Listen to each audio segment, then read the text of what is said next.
All right, welcome back to Sabado Sessions podcast. I'm your host Joey, my homie Durance, and today we got none other than the one uncrowned 105 King, Rondel Hunt.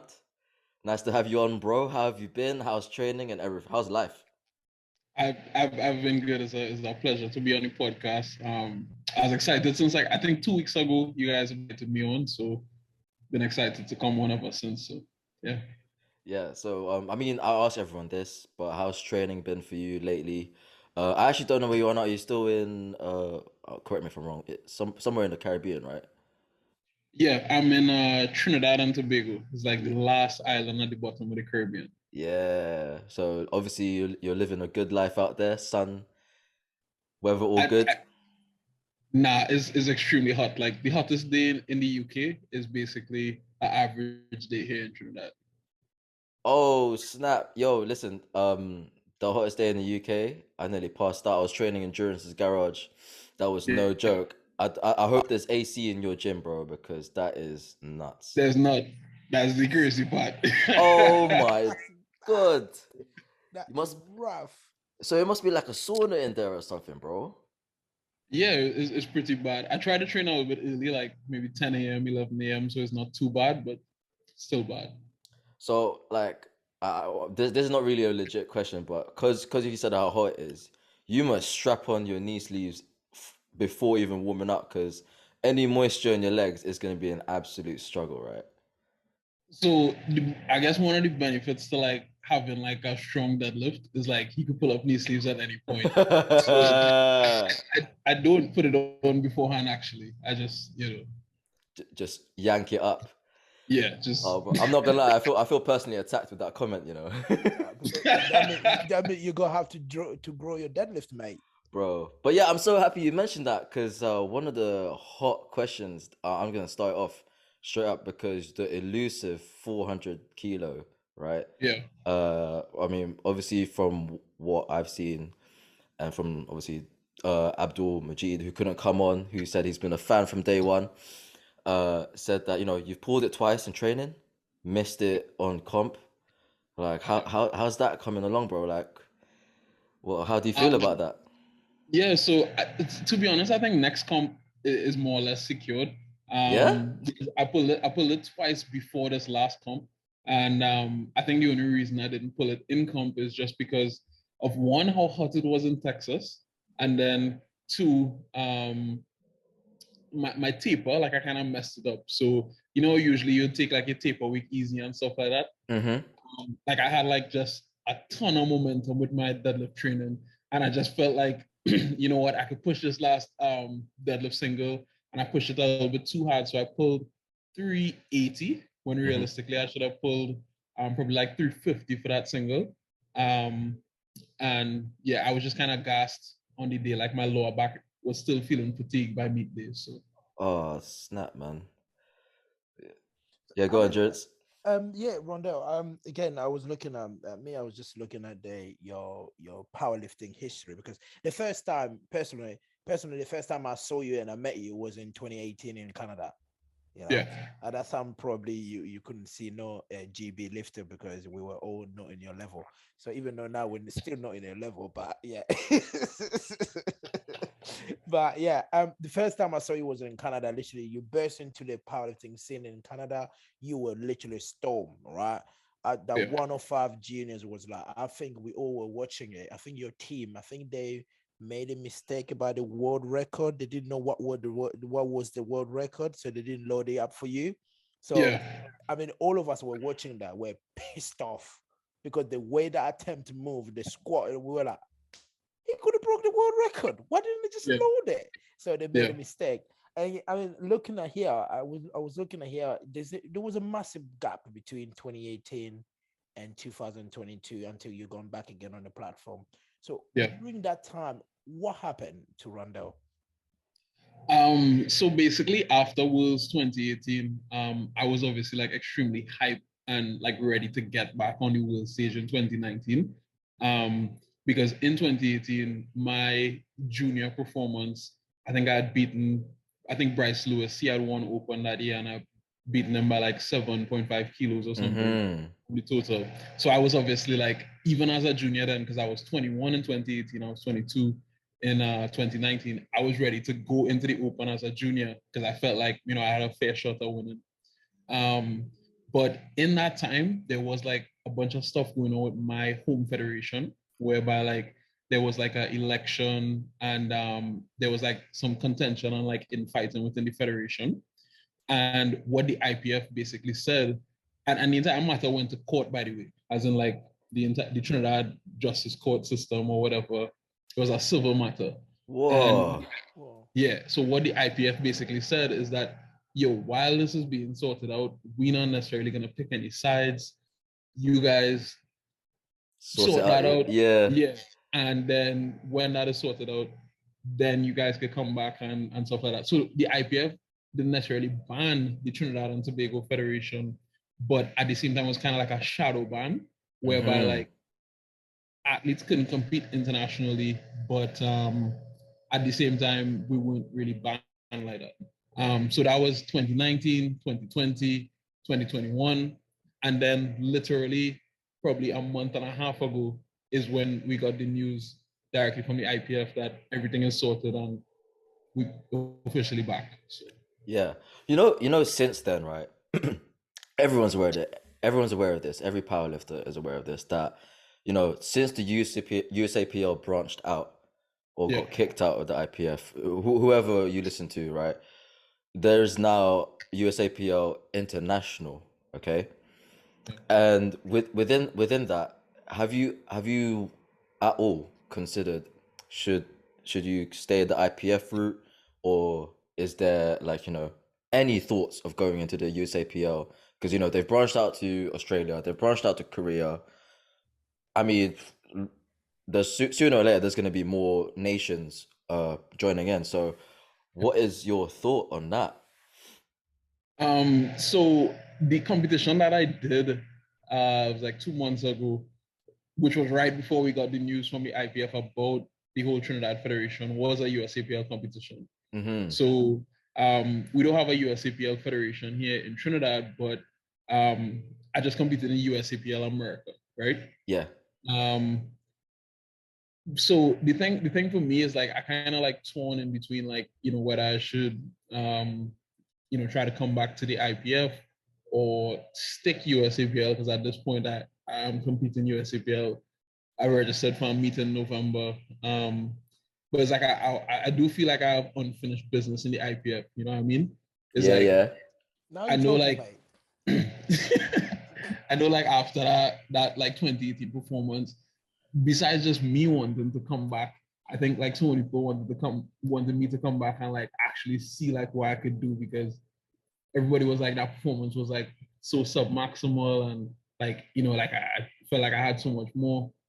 And yeah, I just wanted to come and compete in open wheels at least once. You know what I mean? Yeah, and win it possibly.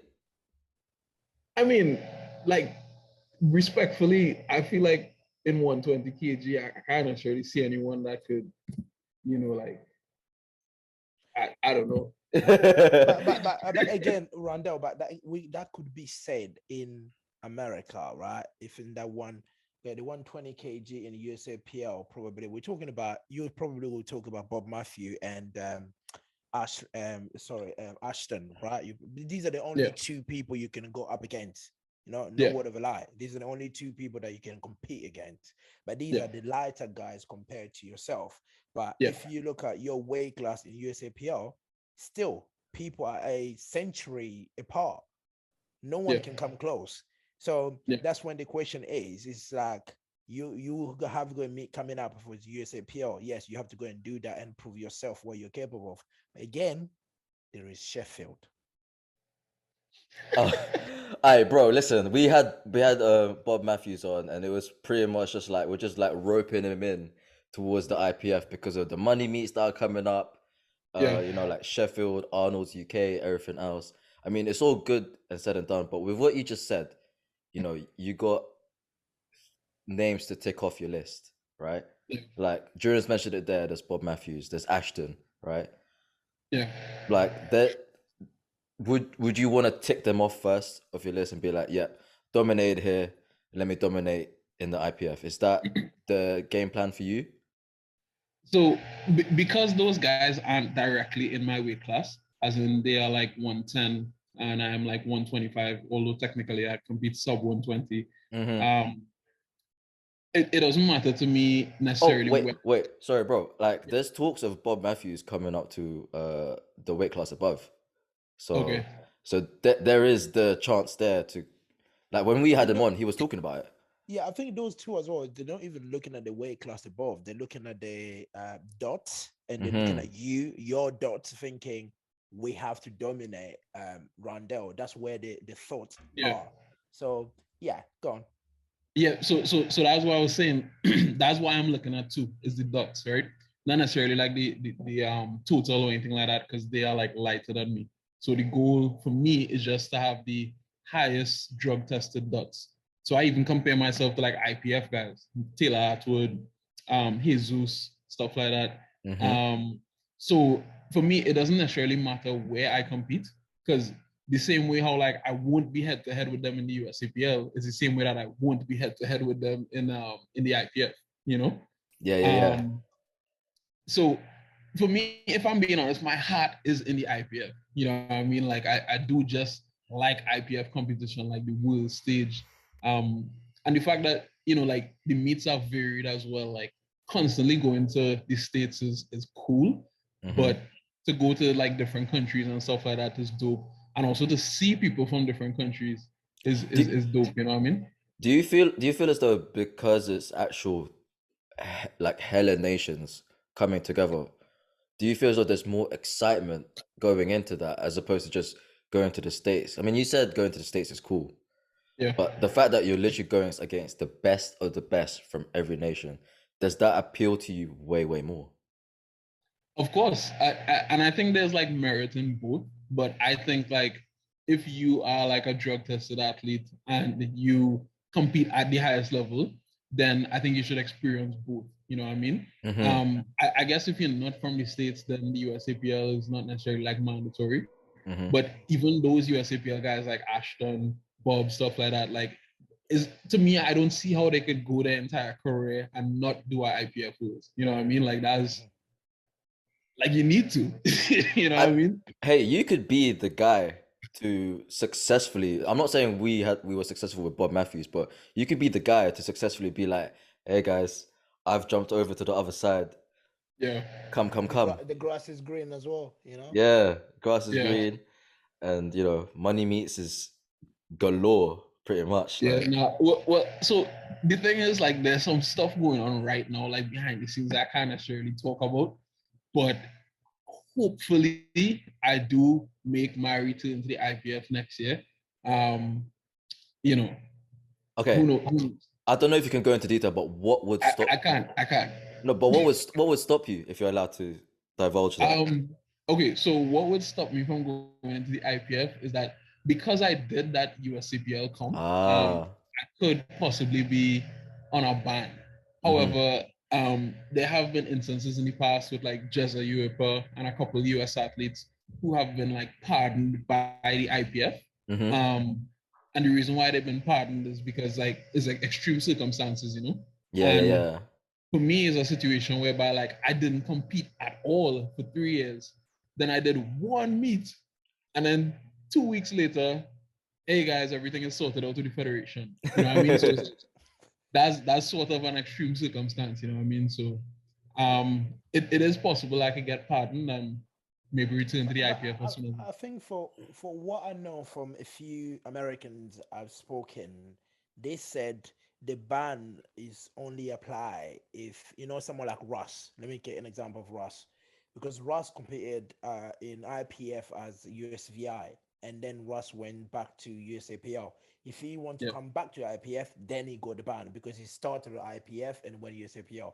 But everybody that started with USAPL that did not compete in IPF before the split, the ban is not applied to them. That's what I heard. I don't know if that's true or not, but that's what we've been hearing here from this side of the world, saying the ban is only applied to people that when IPF came back and if they want to go back. So your circumstance, I think you can probably be in the clear. So if you are in the clear, Are we going to see you in Malta next year? um, hopefully, I really can't say for sure, but here's what I would say. I think everyone would know by October for sure. October. Yeah, That's by this month. October of this year, you would know like what I'm doing because the thing is like I'm not gonna because the next meet I have scheduled is the Corrupted Classic, which is USAPL, right? Mm-hmm. Um, Would you but pull out? Would you pull out if? I would, I Oh, would. so upon you saying that, the IPF is pretty much like gonna be your. You want it to be your bread and butter, as opposed to USAPL. Then. I want it to be my bread and butter at least for like another year or two. You know what I mean? And for me, it's more so just like about, I guess, finishing what I started. You know what I mean? Like, Yeah. because I sure you guys can imagine like how basically like heartbroken I was in 2019 because I was like, shit, I just ready to take on the world. You know what I mean? Yeah. So And okay, then so taking on the world. I want to I want to ask you about the plans of who you want to surpass. So was it Dennis Cornelius? You know, he's yeah, he's got He's the goal. yeah, right now. But you could be that guy, if you know what I'm saying. You could be that yeah, guy to be like Dennis Cornelius. Who? No, I'm joking. It's not okay. It's not gonna be that deep, but yeah. you could be the guy to be like, all right, it's me now. I'm up. You know what I mean? So Yeah. is Well, that like what you want in the IPF? so my thing is like looking at like Dennis's world record total, I think is 978.5. Mm-hmm. And like all respect to Dennis because he's like super strong guy and he's a legend in his sport and he will forever be that.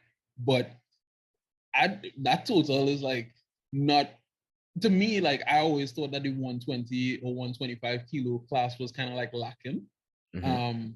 Because when you look at like the 93s and the 105s, the 83s, the 74s, the totals that they're pushing as compared to someone who is 15 kilos heavier Yeah, in yeah, the yeah, yeah, yeah, 120, yeah. it's like you would expect something, at least 1,000 in my book. You know what I mean? Yeah, because of To be like yeah, to be up there. Because like you said, like yeah, the was it the 74s, the 83s, even the 93s are getting close to that 10-time bodyweight total. So the 120, 120, well 125s should be like you said pushing the 1000. So are you saying now that 1000's in the horizon?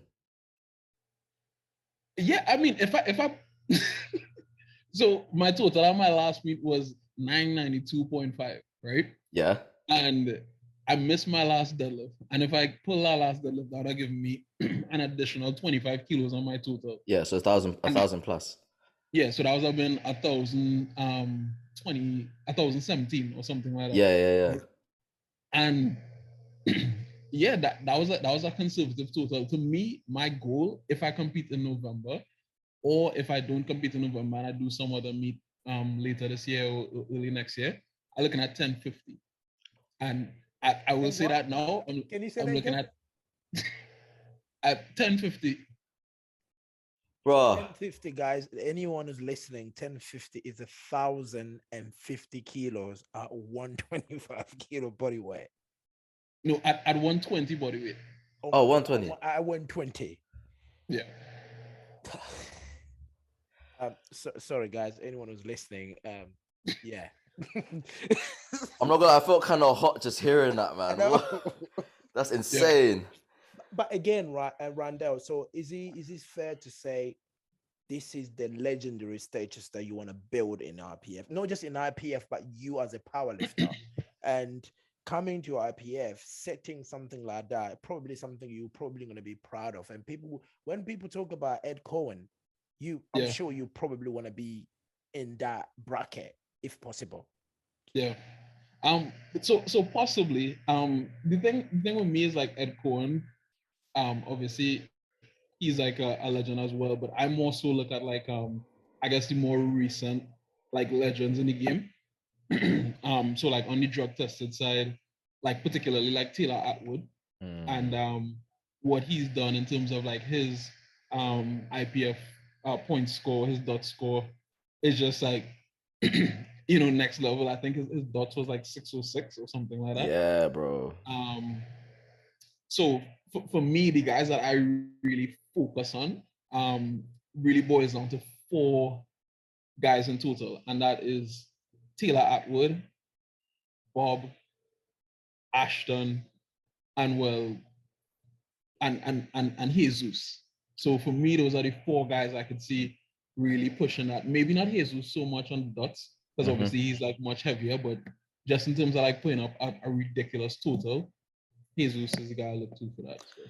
I'm gonna venture something from there, because obviously you've watched those four guys, and like obviously within your view of powerlifting, the good number of years you've experienced, where do you would you say is the attribute that helps a powerlifter the most? Would you say it's more so their genetics or the work ethic that they actually put in or have even? Like what do you reckon that separates those four greats or even yourself from anyone else out there? Yeah, so I don't think you could necessarily overlook genetics. Like it would be very, like for me being someone with good genetics, it would be, I would almost be like an asshole to come on here and say, yeah, just do it, and like you could accomplish anything.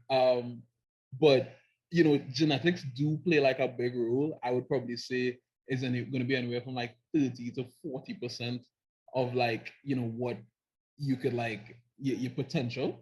But that other 60 to 70% is like your dedication levels. Like if you look at like somebody like Bob, he's someone I look up to when it comes to like their dedication and work ethic when it comes to the sport. Like powerlifting is not necessarily a sport with the most amount of money in it, but somebody like Bob treats it like if he's in like the NFL or the NBA or Yeah. something, and that's what is going to separate like guys who are just like good and they have good genetics from just like Ed Cohen, Taylor Atwood, and stuff like that. Where would you rank the four that you just chose? Like who has the most talent and who has the greater work ethic? Like how would you rank it yourself? All right, so obviously a bit of recency bias because I'm sure you guys saw that total that Bob posted up on Sunday. Yeah, of course. Who wouldn't? Yeah, so Like... that's obviously gonna be fresh on my mind. So, but so you want me to rank them in terms of genetics and work capacity, or what? like Yeah, so two separate lists or one list? yeah. Two separate lists, please. Okay, so in terms of genetic ability, I would probably put Ashton on top. Oh, whoa. Okay. I was actually expecting Taylor, but yeah, go on. Yeah, go on. Yeah, I'd put Ashton on top, followed by Bob, followed by Taylor, um, followed by Jesus. And this is just my estimate. The reason why I put Ashton on top is just because of the numbers he was putting up when he was so young, at like 17 years old, pulling like high sevens. Like what on earth is that? You know what I mean? Like I mean, yeah, that's just like an example of the talent pool ever yeah. growing, you know what I mean? And then someone out of the woodwork just posting insane, like you said, seven something, like crazy. Okay, now with work capacity. Work ethic. Yeah, work ethic, yeah. So again, I don't know these guys like super personally. Obviously, I talk to them here and there, but just from my estimation and what they put out on social media, stuff like that, I would have to put Bob first. Um, Ashton, I think he definitely works hard, but I think he sort of maybe a little bit lost his like enthusiasm for the sport as much as somebody like Bob or me. Because it seems like if he works hard, but he's not like the same as he used to be before. You know what I mean? Yeah. So I might put. Would you say he has hit his plateau or not? I don't. maybe he's plateaued, and maybe then is like the plateau is what is is what is contributing to, maybe a bit of lack of enthusiasm, or maybe the lack of enthusiasm is what is contributing to the plateau. You know what I Yeah, mean? it could be one or the Um, other. Yeah. But who's yeah. who, I still want to know who's your third. Oh no, Ashton is not third. Oh no, no, no. Ashton is But just Ashton is you the second. Sorry. you done first, second. But I want to know who's the third dude. Work Who, ethic. who did I put second? You put Ashton second. Ashton. So No, you. he's not second. Oh no, sorry. You put Ashton first and Bob second. Sorry. No, so it's No. Bob first. Yeah. What? Oh yeah, sorry. Oh yeah, Bob first. Ashton. Bob, Jesus, Taylor, Ashton. Ashton is last. Yeah. Whoa. Again, that's just my estimation based on what I think. Is it Okay. based because of what you see on social media, right? Because again, you mentioned there that you're not super close to these guys, but what you see on social media, that's what you're basing your theory around. I mean, Of course, from yeah. where some of us are sitting, when you look at Ashton, for instance, Ashton is a freak of a nature, right? Is someone like he's no human. Let's be clear, and you're an alien yourself, but he's not human either. So, but Yeah. when you look at Ashton performance over the years, it's kind of like he hit that brick wall where he can't break that 970 or 1,000 kilo. Is not happening. But we were expecting it for 2022. I was expecting Hudson to hit 1,000 the way he was Yeah. progressing. So I kind of get where you're coming from. So that lead me to the question of how, as an athlete, how do you feel when you move to America and you go and train with these strong guys? Because I know in Trinidad you have powerlifting, but potentially powerlifting is not as big as is in America. So Yeah. in Yeah. that I want. transition to go to America, go Before you back. answer that rundown. Obviously it's not really clear to the world how big or small powerlifting is in Trinidad right now. But do you Yeah. like feel like you're a big fish in a small pond? So I'm sure there are some people from the Trinidad Federation who would watch this, and they would not they would not want me to say that. So yeah, here's what I would say. There are some really talented up and coming powerlifters in Trinidad. I think just simply because of what happened with the federation, a lot of like it has been we have been able to I showcase. know you're trying to sound diplomatic right now, but Yeah. in you saying that, just to help answer my question a little bit more, is there anyone close to your level? No, nah, Okay, no. so to answer my question, yes, you are a big fish in a small pond. Moving on though, back back to Juris's question. What was it again, Juris? Sorry, So what I said, like, because moving to Trinidad and going to America, like in Texas, training places like Russ's gym, all these strong guys, Jamal, and all of that stuff. So how does he make you? Do you feel like when you're in that territory, you feel like this is where I belong? yeah, does it feel like home, bro? That's the real question. Does it feel like I'm home? Yeah, I definitely feel a lot more like welcomed in the States. And I feel like I fit in more because it's like, I could squat let's say 265 or 275 kilos for like some reps, and I'm not gonna have people coming up to me and like like like it's just I just trade in, so yeah, that's Is that what happens to you in Trinidad? it depends. If I go to like a regular gym, yeah. But we have like our own like shed Mm. that we train out of. So obviously there it doesn't happen. Yeah, okay, okay. Actually, you know what? So, I but that want. answer that your question, Joe, when you ask if he's a big fish in a small pond, Oh that yeah, really yeah, answered that yeah. question. Definitely. I was So actually gonna move to what you mentioned earlier about Ashton.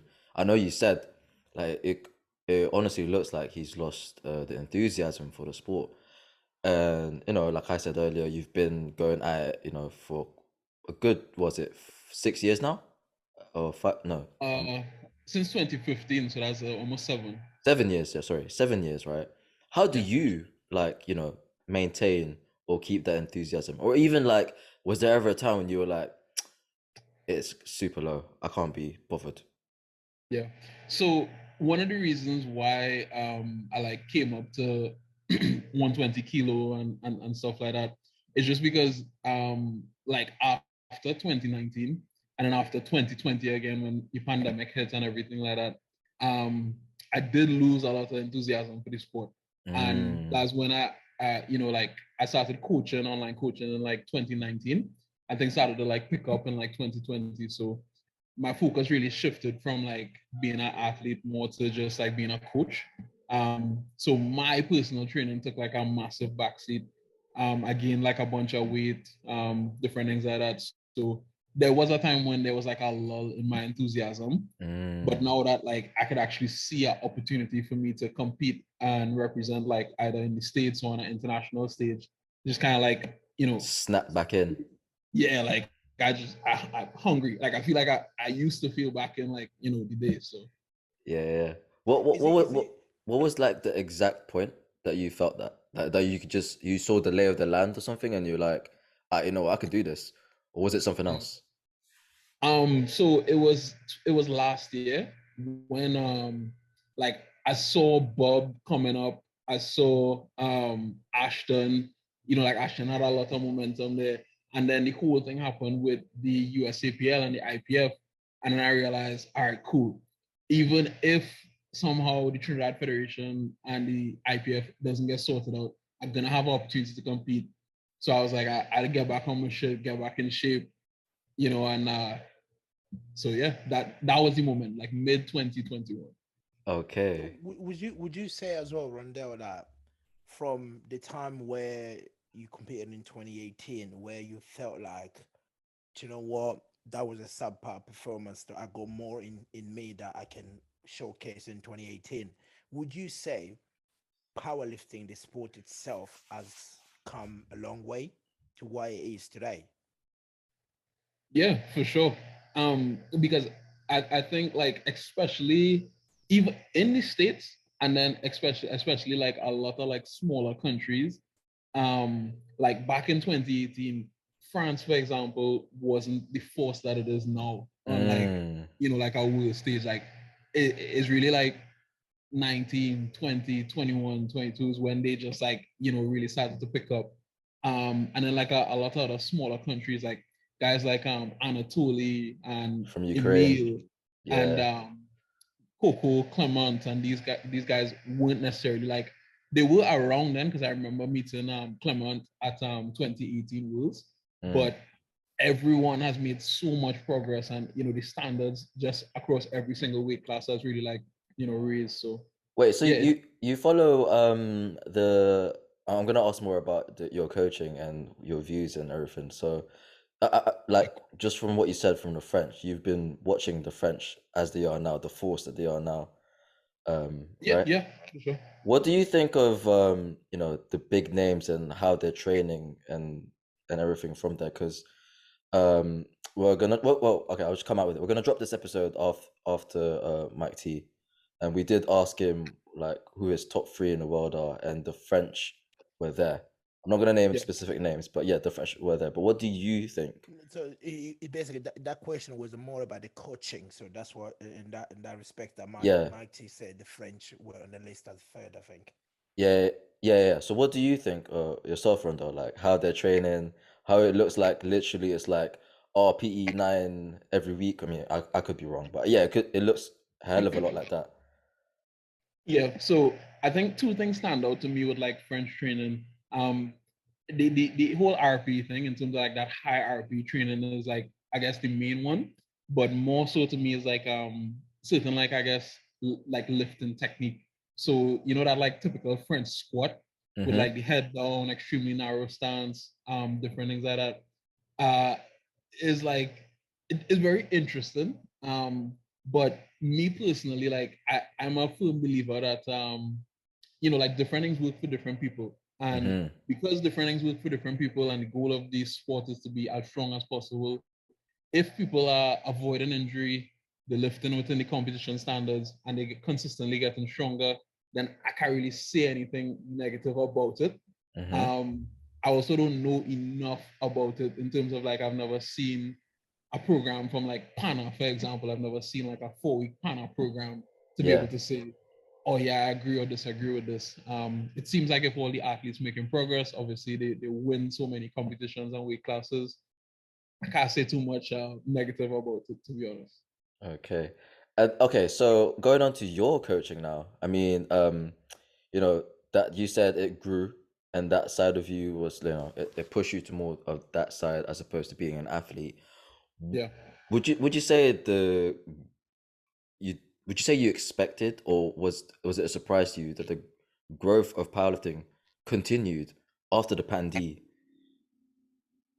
Like, No, it wasn't a surprise to me. I yeah, think powerlifting itself, like I think is a very like attractive sport. And I think like at the very basis of it, it just comes down to bringing out the competitive nature that is within so many people. Um, so for me, like I think that like once I guess people found a way to train and stuff like that, whether it be gyms opening back or people buying mm-hmm. equipment and everything, I knew that powerlifting would take off. It just made sense. You know what I mean? Yeah. You know, more. Oh, I'm sorry, Jess, but more about your coaching. Yeah. Um, Back to what you said about genetics and work ethic. Yeah. Is that would you like? Were there any instances when you had people come up to you, and you were like, "Hey, I would enjoy coaching this guy because genetics is like really good," or was it more so like you had more with like a fantastic work ethic, and that's what made them stand out to you? Yeah. So for me, I prefer the if I had to choose one out of the two, I would prefer the work ethic, not necessarily Mm, genetics. Because somebody who has great genetics but they have a poor attitude, they will still even struggle to make progress beyond, like I guess like a good level. Like to get to great, you yeah. have to either have okay genetics and great work ethic, or great genetics and great work ethic. You know, Yeah, yeah, of course. but the great work ethic has to be there, because work ethic for me would encompass obviously your mindset, how you deal with setbacks, and different things like that. Because like everybody at some point is gonna get injured. Everybody at some point is gonna have a bad day. And if you have somebody with great genetics, but they literally just whine and complain all the time, and it's like, what I mean? That's no fun. You know what I mean? No, of course not. Of Yeah, course. of course. Yeah, yeah, Um, yeah. I mean, on that note, I know you mentioned injuries and you mentioned the work ethic. I will touch down a bit about your training frequency, because a lot of people will, they see Rondel as, again, as we mentioned, the strongest guy on earth, which is true. It's not a lie. So how's your frequency of training in terms of like your weekly sessions and your blocks? Yeah. So one thing I want to preface this by saying before I tell you is that I don't think that this is the optimal training frequency or training structure for me. I just simply do this to work around a couple injuries that I have that cannot be fixed without surgery, and I just simply don't want to do the surgery because it would be like a 6-month rehab process. Yeah. Um, so basically, I have a condition called spondylolisthesis, where like my vertebrae is I think it's my L3 and L4. Whoa. This they're supposed to be stacked perfectly on top of each other, but they're shifted like this. Oh, So And you're if still training despite yeah, that. so yeah, because most times they're good, but like if let's say for example, I go into like spinal flexion a bit too much, have butt wink at the bottom of a squat, Mm-hmm. and they shift a bit more, they sort of like squeeze the spinal cord, and I'm literally crippled for like 2 weeks. I literally can't walk. Yo, hold up. Okay. no. Just 2 secs, yeah. So you're telling Yeah, me you're suffering from that. yeah, Totals damn close to 1K total. I don't care, man. Other people don't have any other excuse because that is crazy. yeah. What you're out there with a snapped back, pretty much. Like Yes. to put it bluntly, and you're still totaling close to 1,000, and still planning to surpass that.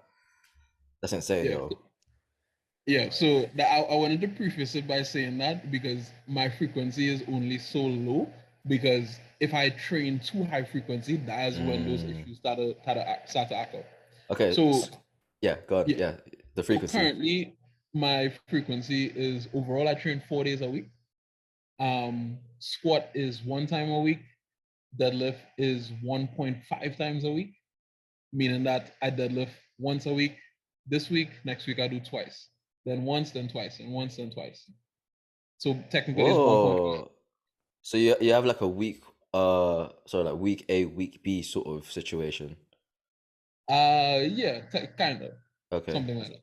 So, And then benches 3 times a week. so when you say squat once a week, are we talking about volume or are we talking about singles and doubles?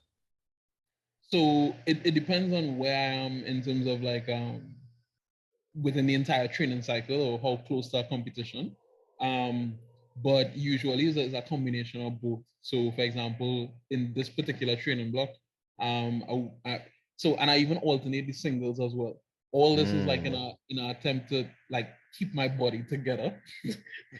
Yeah. So like for example, week one, I would do a single, then I would have 2 back down sets of 4, and then I would have 3 back down sets of 5.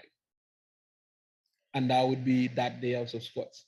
Then the next week, I would just simply have 2 sets of 4 and then 2 sets of 5 without the single, because the single is what could put a bit of pressure on the back and stuff like that. Yeah. Wow, Whoa. that is incredible. Yeah, and then on my main deadlift day, I kind of supplement the squats with some belt squats or leg press, so I get a bit of like volume in there, so that the once a week squats is not like too little, you know. I wanted really to touch a question about injury, but you already answered that. So the only way you deal with your injury is manage it. You don't really get better of your injury because again, you mentioned the surgery. So does it does he does he does he does it make you worried by going through that surgery that 6 months you'll be out? Probably you won't come back to the sport anymore. Nah, no chance of that. Like, if I was to like leave powerlifting or fall away from powerlifting, it would have happened within the last like few years, either 2019 or 2020. At Mm. this point, I'm all in. In Like yeah. in hindsight though, couldn't you just do you think like, oh, maybe the best time to have it done was during the pandemic, the lockdowns? So here's the crazy thing: it only happened for the first time in 2020. And when it happened, I didn't necessarily know what it was. And then it was only like early last year that I figured out what it was, because I got like an Whoa. MRI and everything like that. So And by then you were like, ah, it's too late. I caught the bug again. Like, there's no way I'm taking 6 months out. I'm gonna go back to being like not saying stupid weak, but what you consider as not strong. yeah, yeah, technically.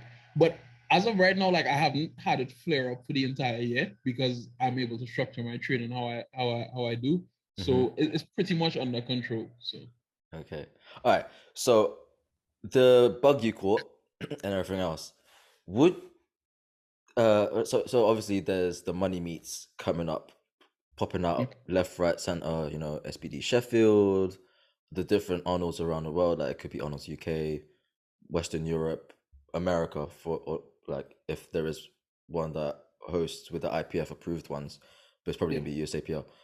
What is your view on that? Like, do you think like it's a good thing for the sport, like having money meets, like getting the stars paid? Like, what's or is it something you're into as well? Like, what's your take?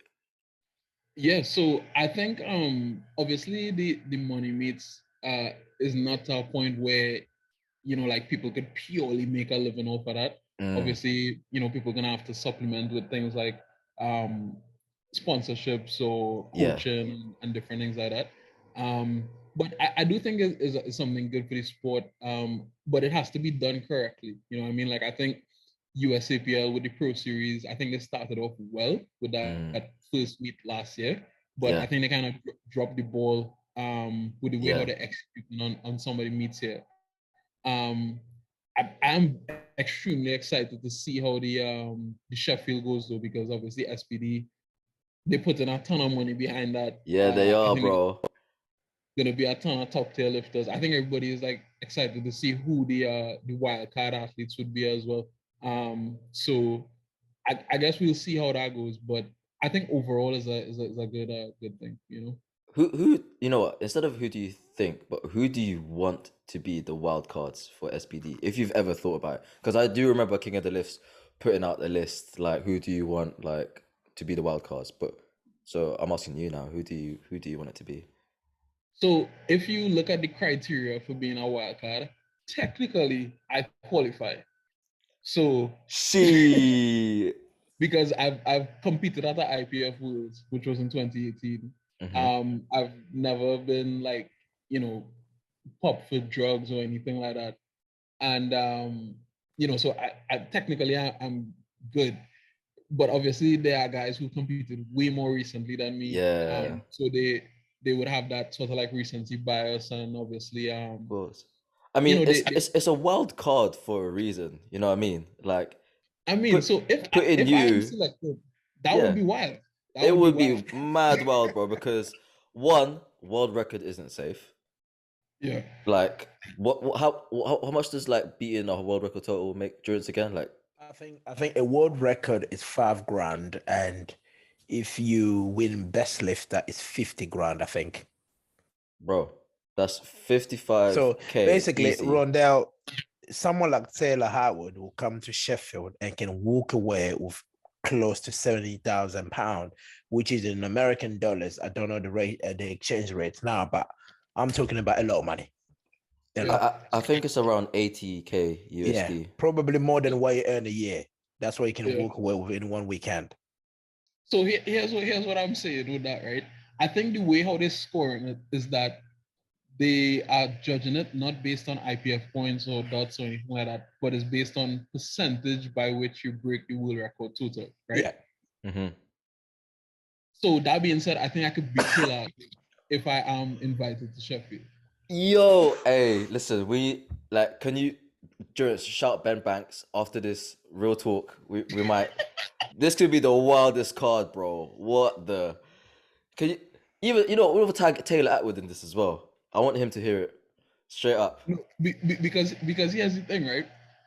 I think the world record total for 74, Taylor Atwood has it as 790, right? Yeah.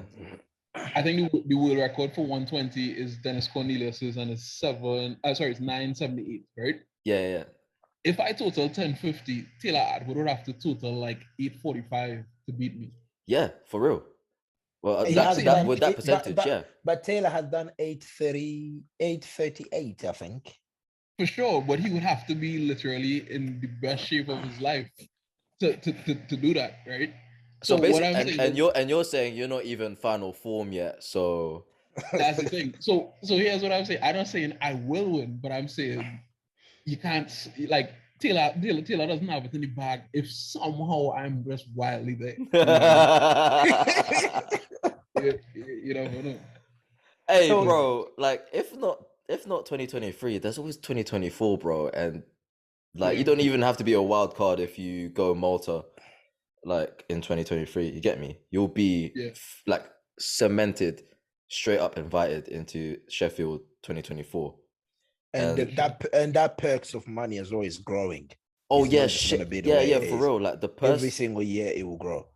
So that's something to be mindful. I'm not trying to recruit you here, but yeah, no, it's it's just not, something to be mindful. it's not what we did to Bob Matthews, but bro, because of what you said, you could come out with, bro. I'm probably speculating here, but 100 racks, like happily a hoe.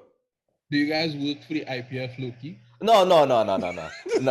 I mean, if we did, No, we don't. if we did, we just had Gaston, so you never know. Well, that's the thing.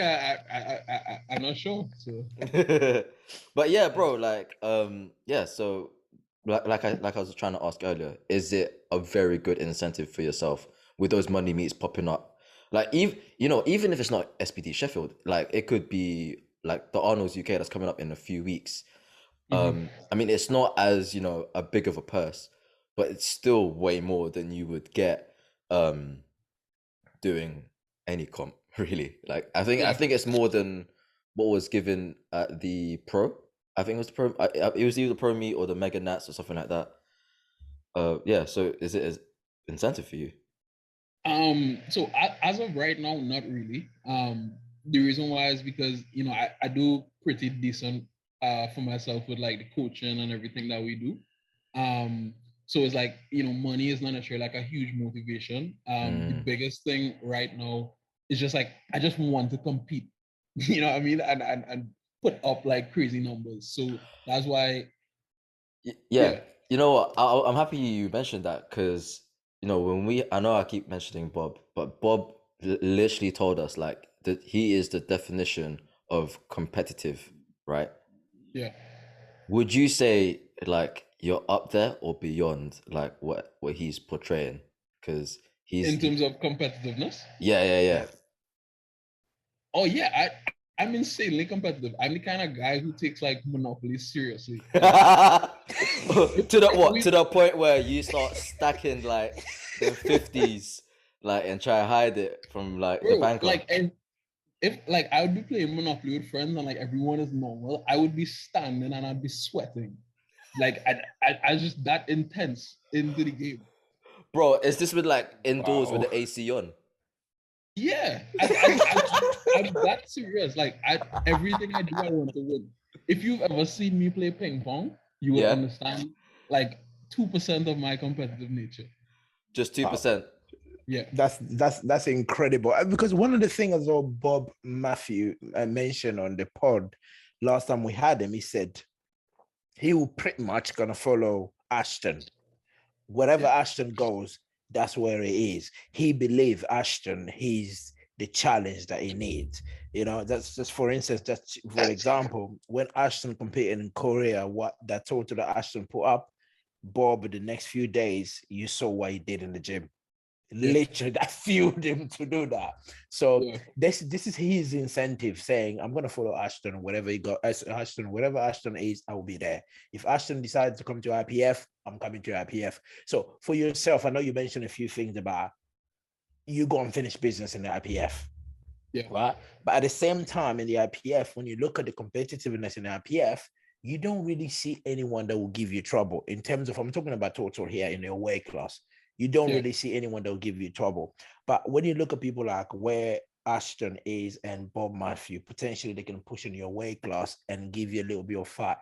Is that one of the percentages as well is keeping you in a USAPL as well? Not really.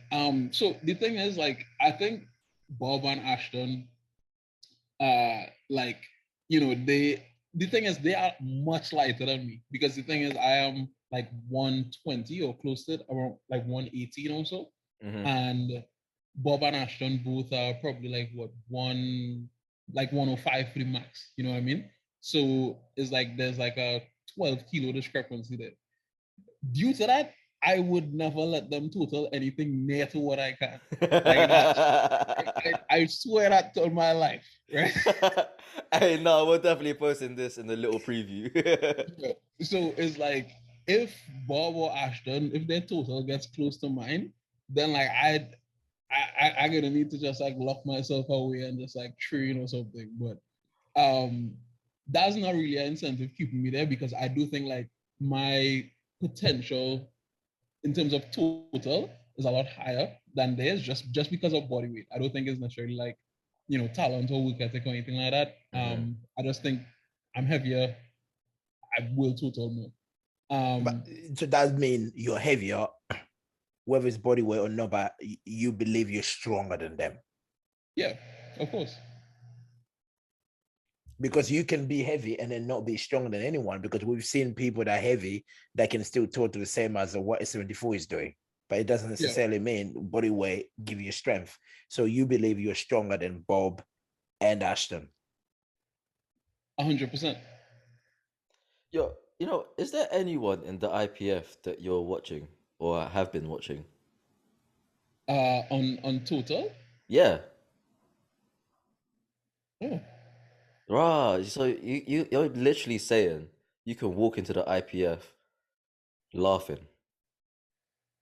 Okay, so all right. I You're try laughing to say right now. You're laughing right yeah, now. I am because I try to say this like as respectfully as possible, right? Because it's like, Bro, this is a safe platform to say what you want to say. You don't have to, okay, we just cool, had the IPF president on saying what he needs to say. So if he can, okay.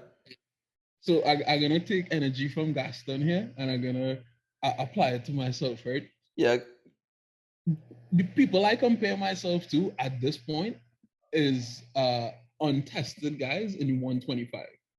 Even though I am tested 120, I compare myself to untested 125. So Dan Griggs and Shane Hunt and these guys. The reason why is because 120/125 drug tested, there is nobody that can come even close to what I could do in that weight class, period. The best total for the year, jeez. the best total for the year outside of mine was 950. And that was a good total, but my total was 992, and I missed my last deadlift, and I had like maybe 10 more kilos if I took it conservatively. You know what I Okay. mean? All right. Cool. Okay. So, okay. So obviously 2018 was the last like IPF comp you did. It Yeah. was in Canada. You had to travel for that and everything else. So it worked out well for you because you dominated whatever the open 105 total then. Yeah. From that though, say for like it's highly likely now if you when you do Malta IPF 2023, that travel time is considerably longer compared to Canada. Yeah. Would you say though, like you're a bit rusty when it comes to taking in factors like travel time, acclimating yourself to the time differences, even like I don't know the weather, because obviously you're in the tropics right now. It's more so like Mediterranean sort of weather in Malta around I think June next year, right? Yeah. So would you say like you have nothing to worry about? A little bit worried, like because been out of the international game for a while. No, I don't think I have anything to worry about.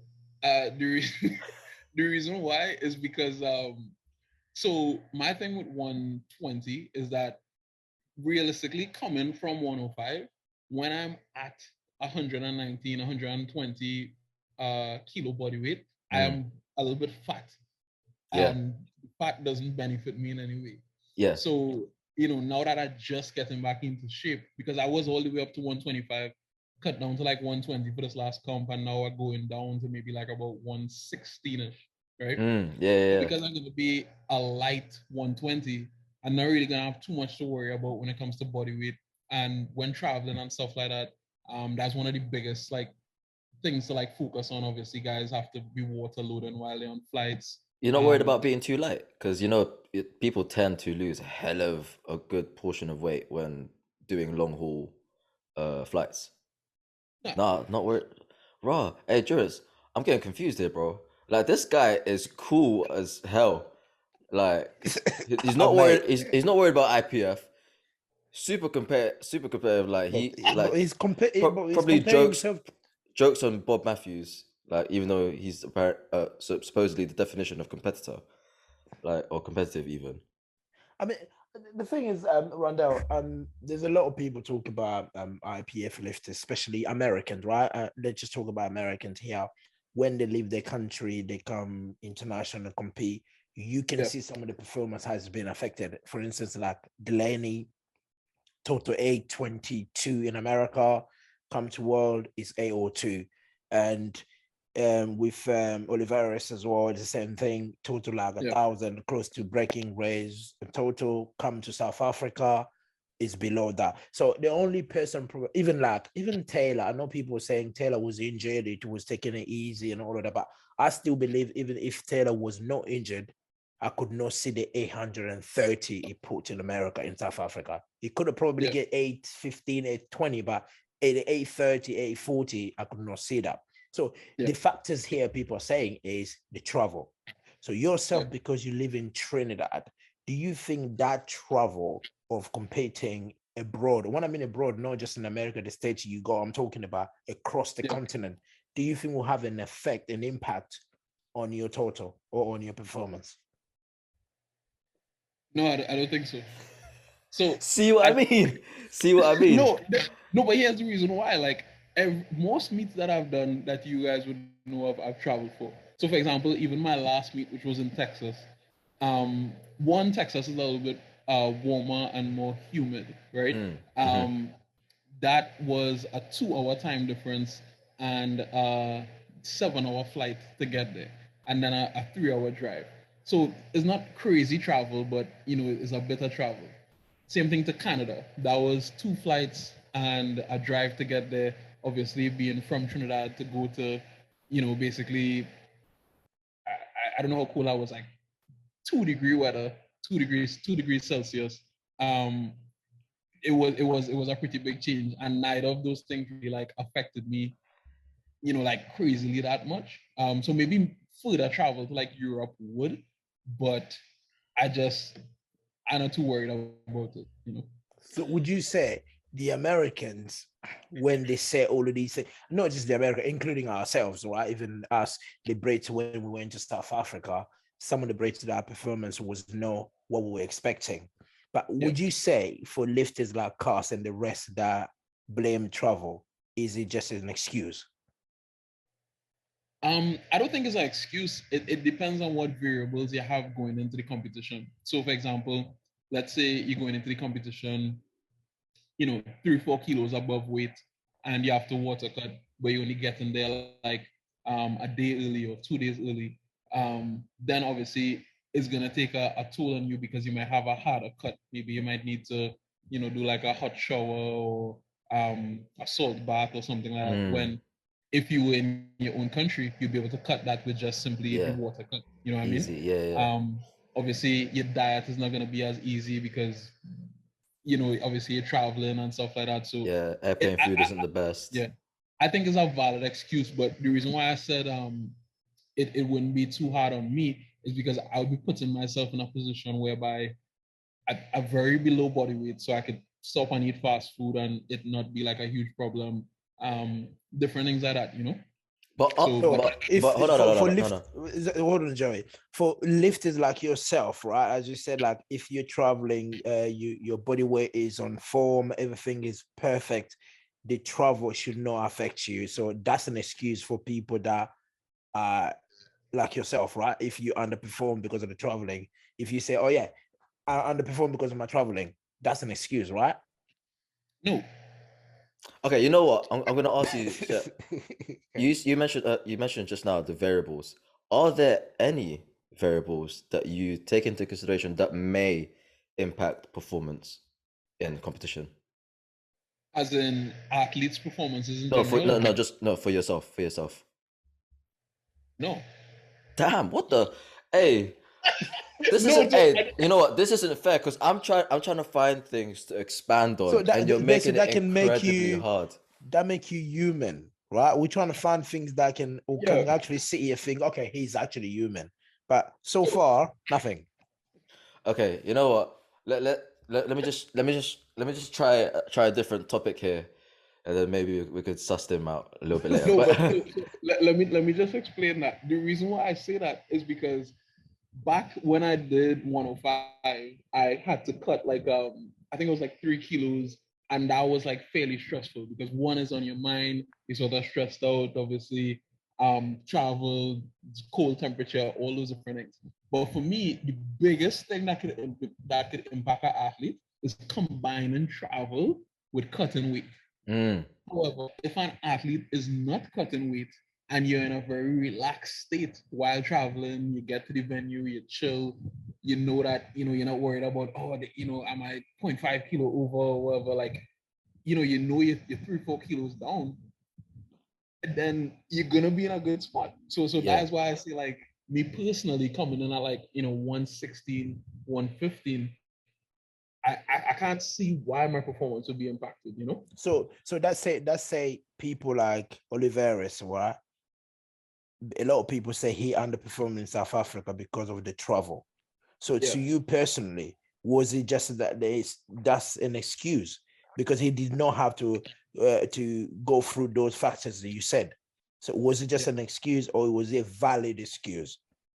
Well, My thing is, from my understanding, I think he had like an injury or something like that. I think after the powerlifting American Nationals, Mm. sometime within that he got an injury. Um, I don't see how a weight cut could affect a 120 kg plus person. Um, because the only time I know, like, I know Ray Williams got like really sick one time and stuff like that. So that's obviously understandable. Yeah. But yeah, I've never heard Jesus say that the issue there was a weight cut or travel or anything like that. I think he said he got injured. Yeah. I think that what Jules was saying was just speculation from other people. I'm just saying speculation of what people are saying, not him. But I'm Because gonna. himself, he I said it was injury. Go on, Joy. just want to ask Rondel because obviously I can't crack him right now.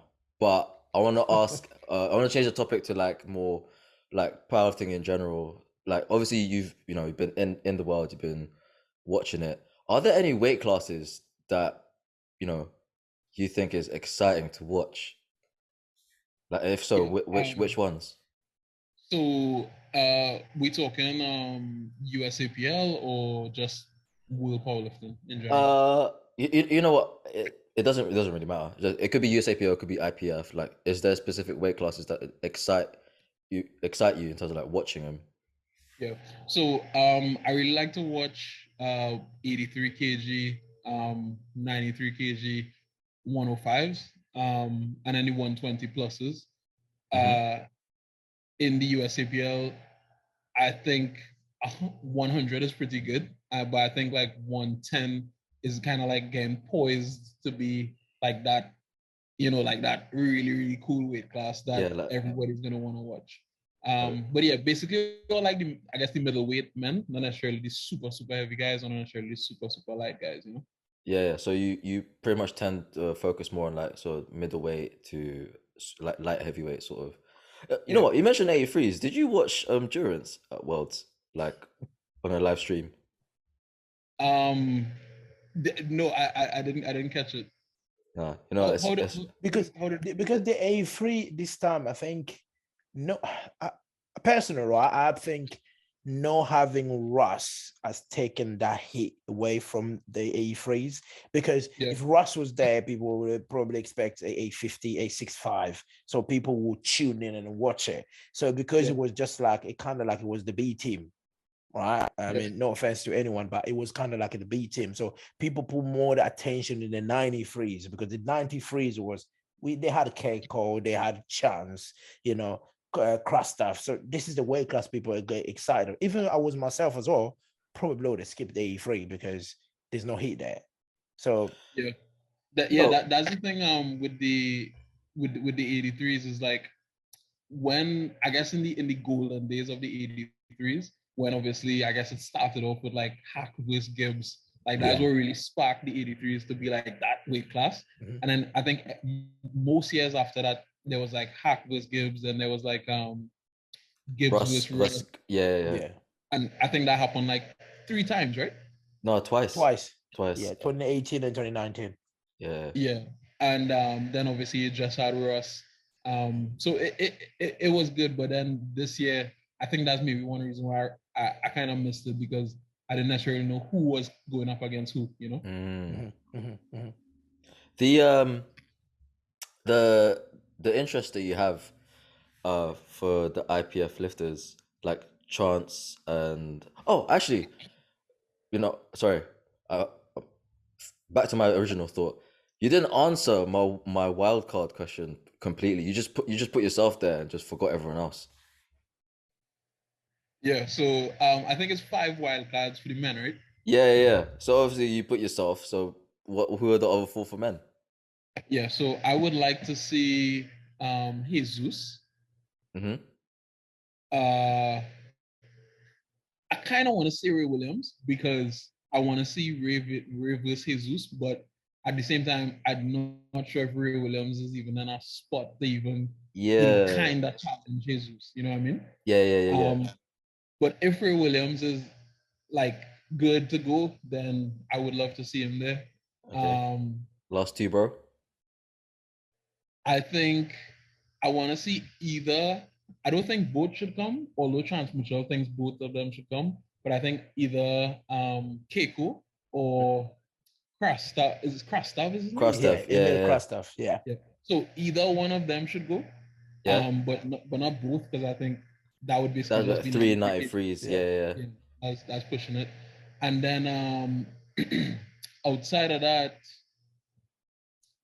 I don't necessarily have anyone else in mind who I would just love to Well, see there, who would also qualify. Pano? well, Again, Pana, he's a great lifter, but my thing is like he's 66 kg, and like I don't necessarily watch 66 kg lifters like that. so you definitely don't rate Anatoly. Oh yeah. You just Wait, skipped him. You did not oh mention shit! Anatoly. Oh, my bad. Okay, that's No. then last place, Anatoly. My bad. I Oh, read Anatoly. I love to watch Anatoly lift. My bad. So going back to the question Joey asked about the IPF by watching weight classes, I'm sure you watch the IPF in South Africa, right? Yeah. Is there a lifter that did excite you, whether it's a male or female, that you watch them and thinking, oh my God, this is impressive? Is there anyone? Yeah. So I guess female lifters, the girl who went up against Jessica Agatha. yeah. Yo, we had her on actually. Like such a Really? yeah, bro. You should listen to it. 6 days I will. SPD. 6 days SBD. That's her SPDs training. a week. That's insane.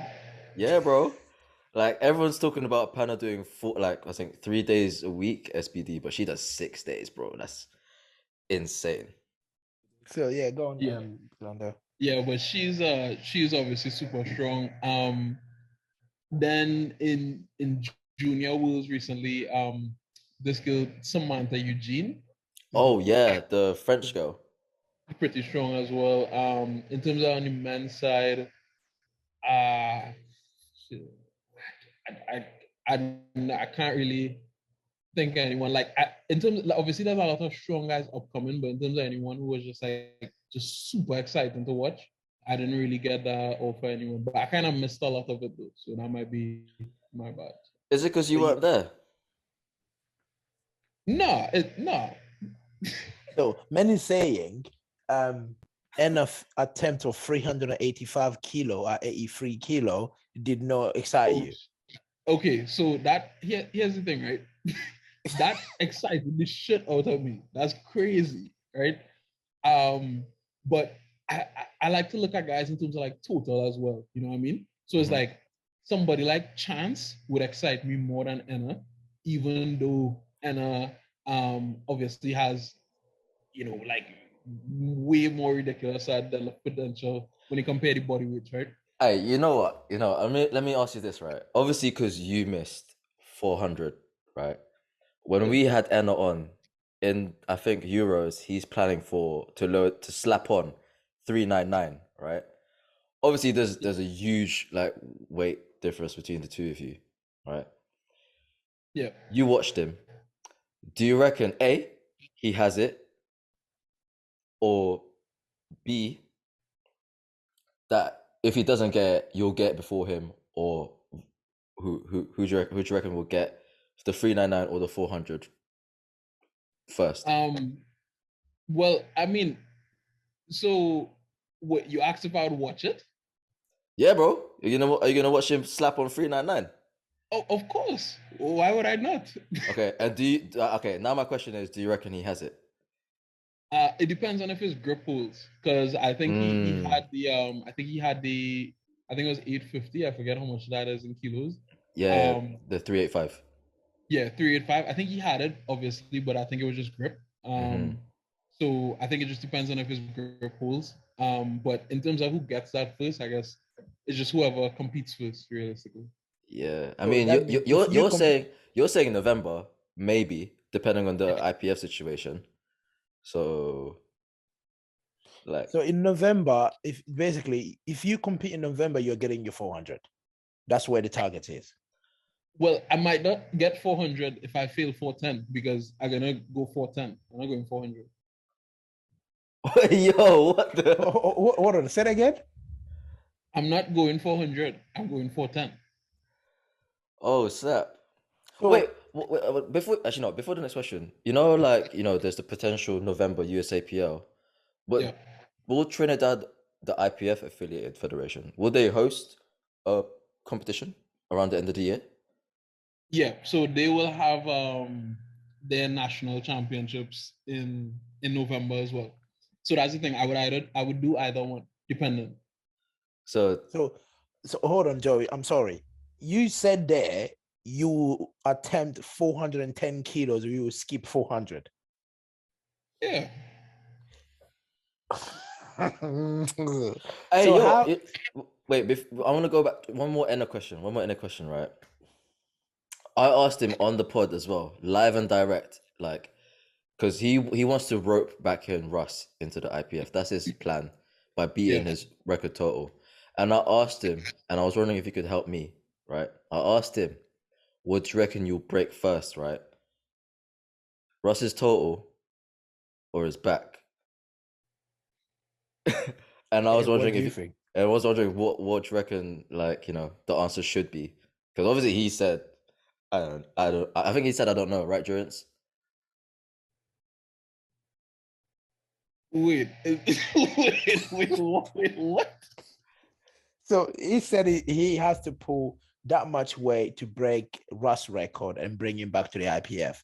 So the question was, are you going to break Russ' record first or your back? So Oh. what do you think is going to break first? What would have been his total if he pulled 850 at thing? So It if he wouldn't have pulled, no, it wouldn't have been enough to get Russ's to beat Russ's total. so That's why what he is needs the 399. so what he's planning is a 290 squat, about one thing is 60 bench press, and the 399 deadlift. So basically, let's call it 400 deadlift. If he has those numbers, and then yes, he would be able to break Russ's total. So the question was, what are you going to break first, your back or Russ's total? Yeah. I think it might be his back, to be honest. Hey! Because my thing is this, like, not to, like, disrespect him in any way, but like I think he needs to get his squat and bench up. You know what I mean? Oh. And that would take a lot out of him. So that's why the back will go first. Probably. Oh my god. No, I don't think it will take a lot out of him, which is why the back will go first. I think because he's focusing so heavily on the deadlift and wants to pull 399, that is where his back. Maybe he'd pull it. Who knows? You know what I mean? And I might eat my words. And yeah. Hey, I don't know, man, because right now through this entire hour and a bit podcast, there's a lot you've been saying, bro, and it is Bro, like when I'm not trying to dish it back. I'm not trying to dish it back, but you've been saying a hell of a lot. And what the truth is, I personally cannot wait to see it. You come in, walking, laughing, going back into the IPF. You dominating each and every like lifter. Should you do was it Sheffield 2020, 23, even 24, Yeah. because you're saying you can take on the likes of Taylor. Yeah. and ruin him. Yeah, for real. Like that is big sense. Like Yeah. that's a lot of big talk. There's a lot of bold claims being made. Oh, I love it. Don't get me wrong. I love it. Yeah, But I love it. and I could back it up. That's the thing. And I want to see it. That's the thing. And I mean, talking about this 400 pull, David was on as well in USAPL. He attempted the 400, right? And you saw how close he was with that 400 kilos. And on the comp day, he's probably the only lift I've seen that have pulled 400 that could have been given. Yeah. He's the only person. Right. Yeah. I mean, I know you've pulled 400 in the gym, but gym lift, all of us probably. I pulled 1,000 kilos in the gym. No one saw it, but I did. But so how did he make you feel when you watched that 400 of David Wilson? Were you there in the background thinking, please get it so I can get it and I get the heat out of you? Or you were thinking, drop it. I want to be the first one to get 400. No, I was just kind of like shocked, to be honest, because like based on the second attempt was good, but I did not expect him to get the 400 that high. So it's not like in my mind I was like wishing it would go either way. I was kind of just like I guess if he gets it, he gets it. Okay. Well, Because how about now though? In hindsight, what are you leaning more towards? Were you like hoping like, yeah, he needs to drop this because well, it can't be him, it has to be me. Because you said well, yourself, you're competitive as fuck, yeah. right? So if anyone's gonna get it, has to be you. So I guess you guys obviously like growing up, like thinking in kilos, 400 would be more significant to you guys, but 410 is more significant to me Because of because its 410 is 904. yeah.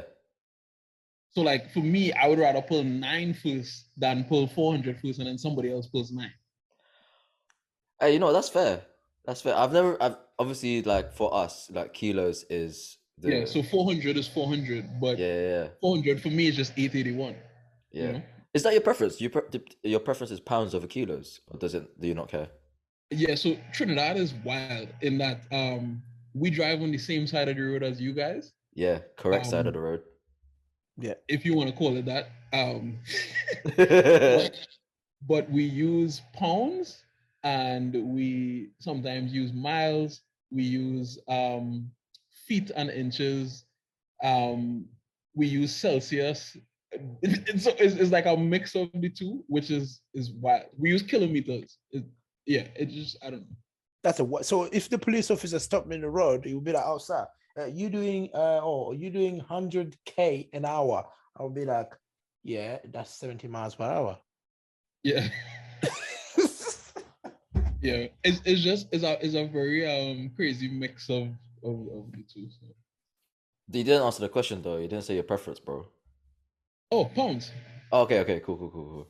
I have to keep doing this, yeah, because you tried to sly your way out of the wild card question, a while back. So I need to make I'm not I'm sure, not I'm not trying to slide my way out. It's just the bro. All you had basically you took us to you're the wild card that needs to be the wild card, and then you had us talk about that for a while. So I had to make sure I got the other So information. basically, next time we see you on the platform, we're expecting a 410 kilos, which is not 904 pound. yeah. So the thing is, I don't know if I will actually pull it, but I will attempt it.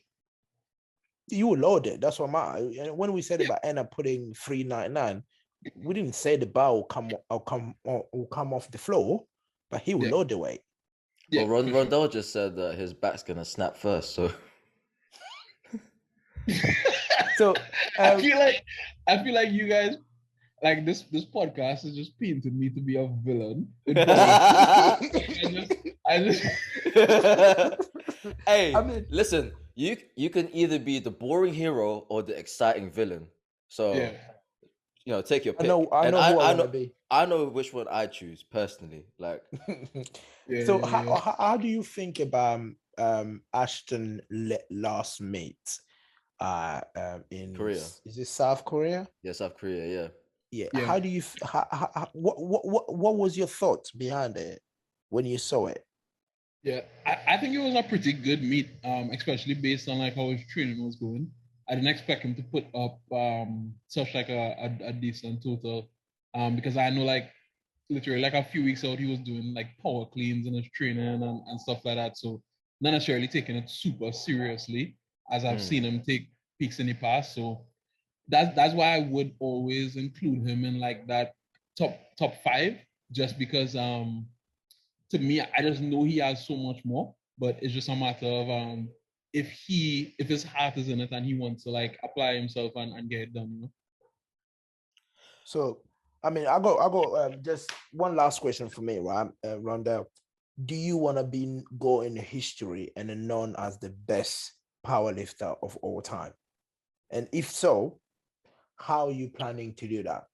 Through IPF, which is potentially I can sit here and say the real powerlifting federation that everybody knows in the world, or would you do it through USAPL? So I guess it could be a combination of the two.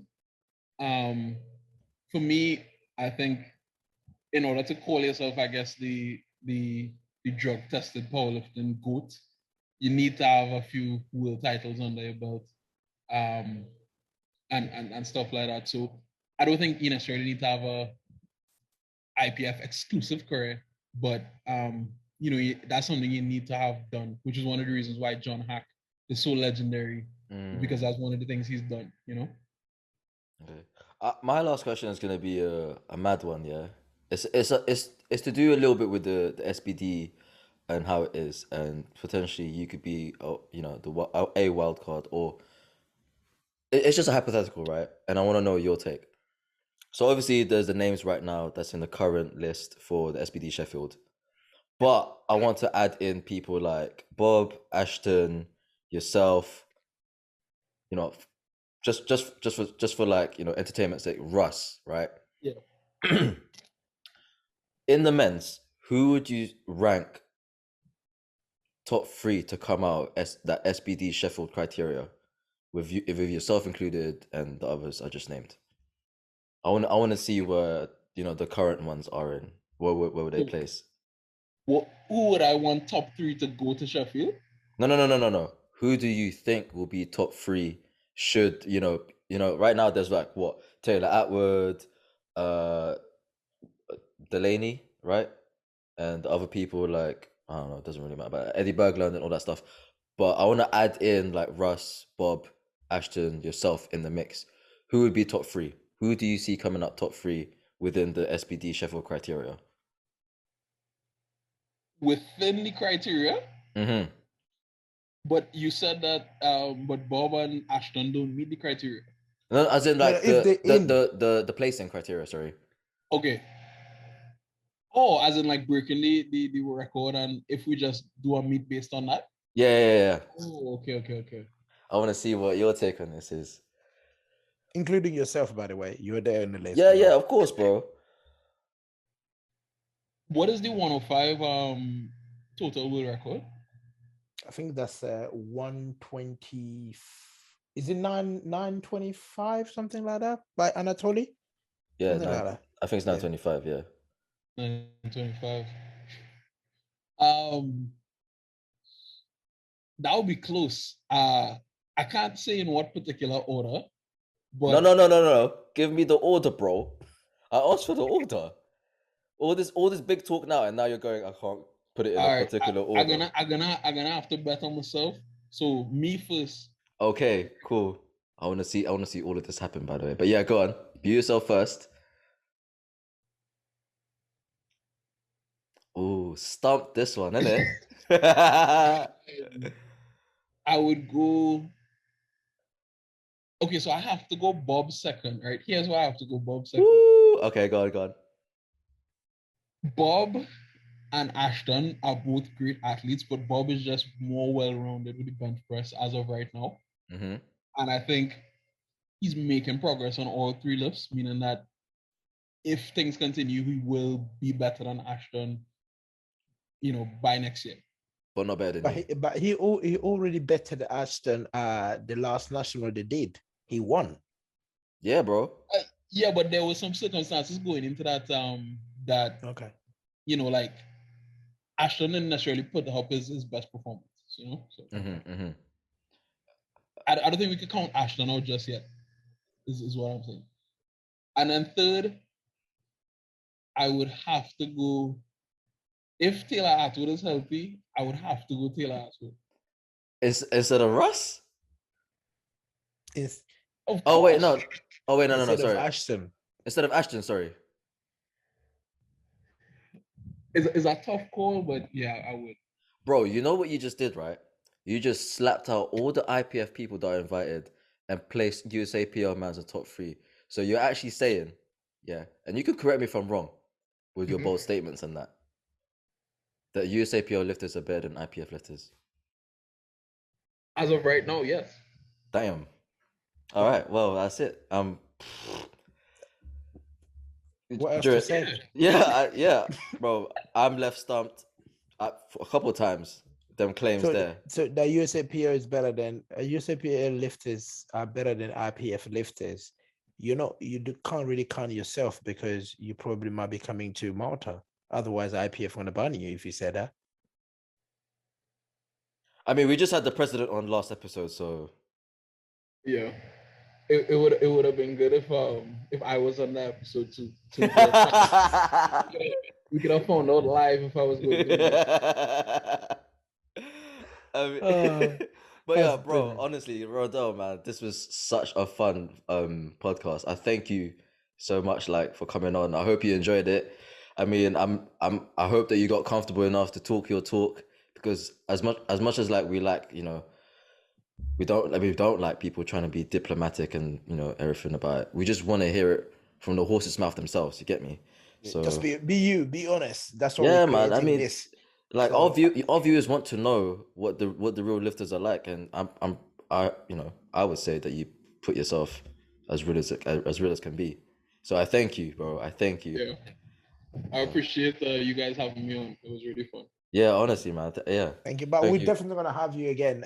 Let's see how it pans out in November with your meet with Trinidad, or hopefully, fingers crossed, you go for the nationals. You know why Yeah. I'm rooting for Hey, the no, I'm nationals. gonna message you during time of Euros so that we both watch Enna's attempts at the same time, because something's gonna break. All right. And I want to be able to message you live and direct. I'll be like, hey, listen, I think you were right, bro.